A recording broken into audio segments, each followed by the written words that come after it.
Hello, my name is Char March and I'm a professional freelance writer, and I've been working with RuralArts since February this year to work with isolated elderly people, whether that's in their own homes or in small groups or in care homes, to help them capture some stories that they would like to remember and tell in a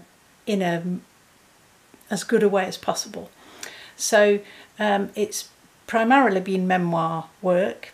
Sometimes I've been working with people who have got really quite significant memory loss and have been diagnosed with dementia, and obviously then those people's language skills break down and they can't remember certain words, or they find it difficult to put together sentences in an ordinary way.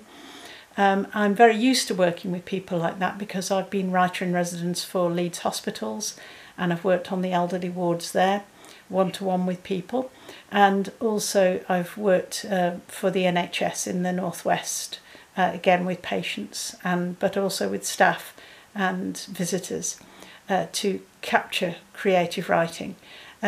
Usually I do the writing for the people. In other words, they just talk to me and I am frantically typing away on my keyboard to capture the stories in their own words as much as I possibly can. I try really hard not to impose my writing style or the way I would say things onto their stories.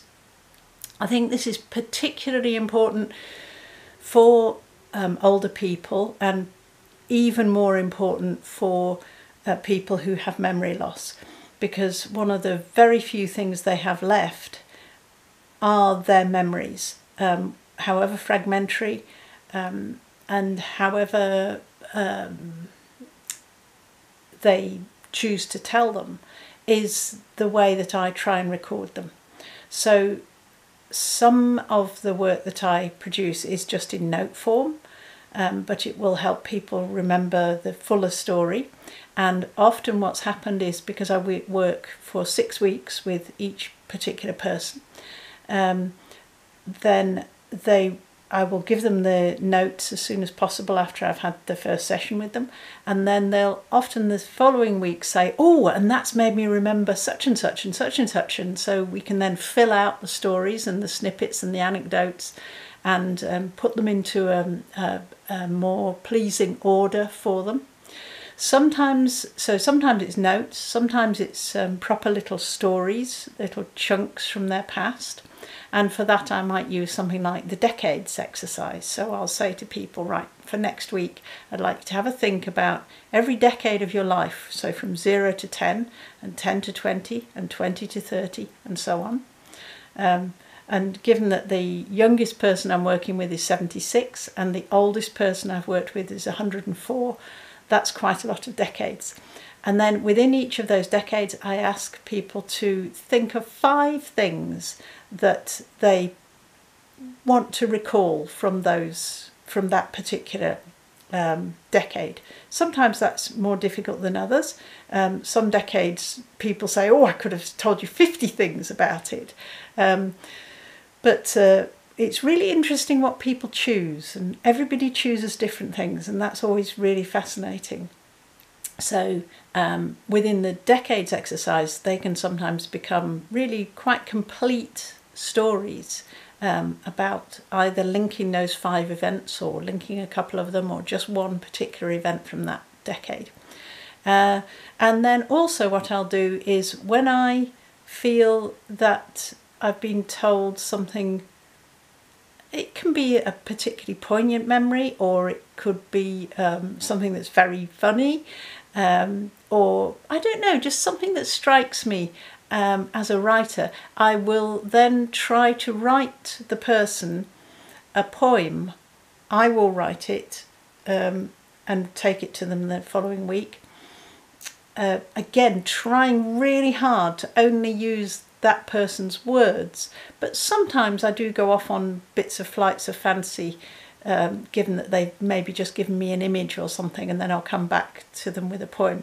And that's always quite frightening for me, because I kind of think, oh crikey, these aren't my memories, and I give them the poems with some trepidation, because I don't want to, I would never steal anybody's memories. These are all that I use. I use none of this work in my own, publications or anything like that. It's all for the person themselves. But I sometimes feel like, oh gosh, are they going to think, well, she doesn't know that, how dare she put that in the poem, or she wasn't there, or whatever. But in fact, luckily so far, the reaction to the poems that I've written has been amazing. I mean, people have been so touched and so moved. It's been a fantastic bonding experience for me with all the different people that I've worked with. Loads of hugs being exchanged, and tears and laughter, and it's just wonderful. One particular lady that I'm working with at the moment, I've written 3 poems for her, and she's not only shared them with all the people on her street, all her neighbours, and they've all been crying and laughing and so on, but also she had a family reunion just last week, and the whole family were sharing all these things that I'd written, not just the poems, but all the memoir notes and memoir stories. And then this lady came back and said how much everybody had enjoyed it, and how they've been able to remember lots more things. So she was able to come with lots more material. And that was really exciting, because when I first started working with quite a lot of the people who have that sort of opening up experience, that they say, oh, I don't know, and I can't really remember, and I'm losing my words, and I don't know, and I'm all completely unsure, as I am at the start of working with anybody new. Is it going to work, and so on and so forth. And so it's just been joyful. I'm a gardener, and I have an allotment as well, and I love watching things grow and struggle against the elements, as we've had in this incredibly fiercely hot summer, and then blossom, really come alive and express themselves in colour and fruit and seeds. And at the moment I'm deluged with courgettes, and it feels a very similar process working with the elderly people on this project. I feel incredibly privileged to have done it.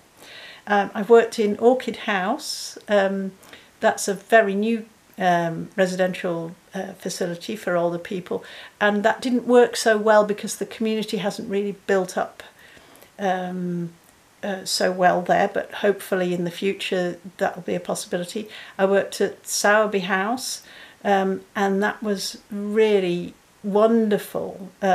Most of the people there have got really significant memory loss, and it was very, very touching and moving working with the residents there, and being able to hold their hand and have real eye contact with them, working one-to-one, and gradually teasing out memories from people who may not have spoken for weeks. And oh gosh, it really wrings your heart. And I feel that I've learned a huge amount about what it's like to be very elderly, and also to have very significant memory loss, but also that sense of one of the things that I asked everybody in Sowerby House, and remember I was working with everybody one-to-one, and they couldn't hear, there was nobody else around, they couldn't hear what I was saying, the other people couldn't hear. And so I just used as one of the sort of introductory questions, what was the favourite time in your life?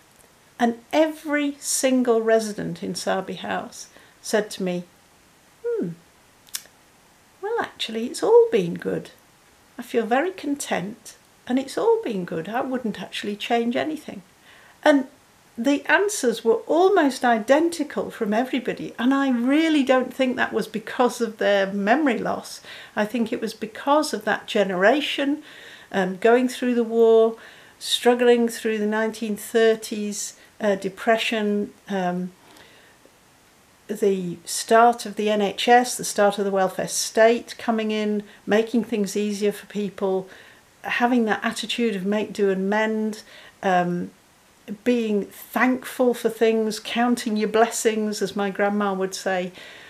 And it really touched me and made me feel, goodness me, I bet in a generation or 2 generations' time, when a writer is working with my generation or younger people than me, who are now who are then elderly, they'll get very different answers.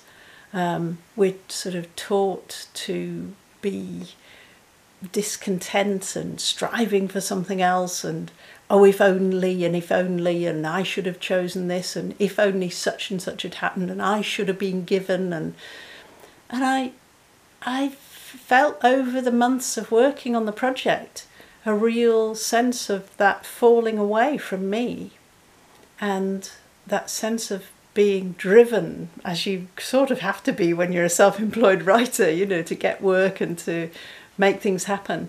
And it's been a fantastic gift to me, and I feel like it's been a project where we've all been giving each other gifts, whether it's working in a small group and people getting to know each other within the small group, and then several times those people have gone on to have lunch together. They've never met before, and they've gone on to have coffee or gone around the market together or whatever. And that's exactly what the project is all about. It's about bringing people together, getting them out of a lonely situation, an isolated situation, opening them up in a new way, and making them feel that their lives are valuable and deserve to be recorded and are important to all of us, whether they've got grandchildren or whatever following on or not. Their lives matter. So thank you very much to RuralArts and to all the funders for allowing this to happen, and particularly thank you to all the wonderful people in and around Thirsk who I've been working with, and I'm looking forward to continuing when I get back from Australia, which is where I am now when you're seeing this. I'm working out in Australia for 5 weeks, but I'm really looking forward to coming back and working with some more elderly people and hearing more fantastic stories. They are just totally inspirational, from the very tiny little details of I don't know, going to the outside loo when you've not got slippers, to wartime experiences of being bombed out, to enormous family secrets being told to me, and it's just all been fantastic. And I really hope that the people that I've worked with will carry on remembering and carry on noting down their stories and carry on talking and carrying on making connections with each other. Thank you.